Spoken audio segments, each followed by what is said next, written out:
Enzo Ferrari once got so pissed off at the FIA that he vowed never to race in red again, the Rosso Corsa, and that's how he ended up with John Surtees being the only Ferrari champion to win in blue. Let's rewind to 1962. So Ferrari wanted to homologate their 250 GTO in order to compete in GT racing, but the rules at the time in Italy were that 100 road models of a car had to be built before being eligible to race, but apparently Ferrari did not have that 100, so they had a little tricky trick up their sleeves. Ferrari had fooled the FIA into thinking that they had 100, so essentially they showed the FIA a batch of the cars in one room, apparently took them for a little coffee break, and then showed them the second batch or the rest of the batch in a different room. But guess what? They did not have the 100. It was just the same batch. They just moved them from one room to the other. So 2 years later, in 1964, when Ferrari wanted to homologate their new car, the 250 LM, the FIA rejected them, saying that they didn't believe that Ferrari could actually produce 100, and Italy's national motorsport body at the time, the ACI,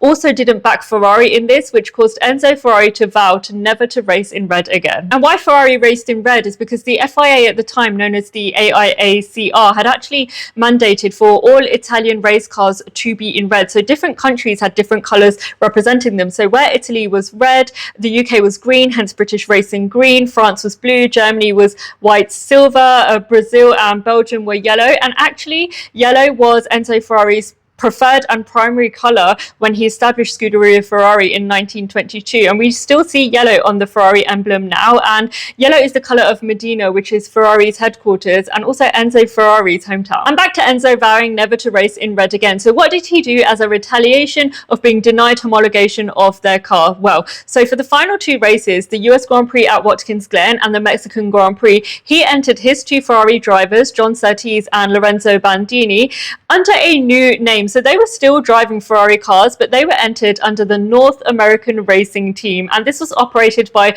Luigi Cinetti, and he was the person that was bringing Ferrari cars to America. And remember what I said about teams having to operate under their national colours? What do you think America's national colours were? That's right, blue and white. So for the final two races, the US Grand Prix and the Mexican Grand Prix, we saw Ferrari race in blue. Of course, Ferrari did return to their iconic Rosso Corsa colour, but Ferrari have actually returned to using blue in some format or another. So Miami Grand Prix 24, we saw them use Azzurro Dino and Azzurro La Plata. Miami 25, we've got hints of blue, but to this date, because of Enzo's vow, John Surtees is the first and only driver to claim a championship title with Ferrari in blue.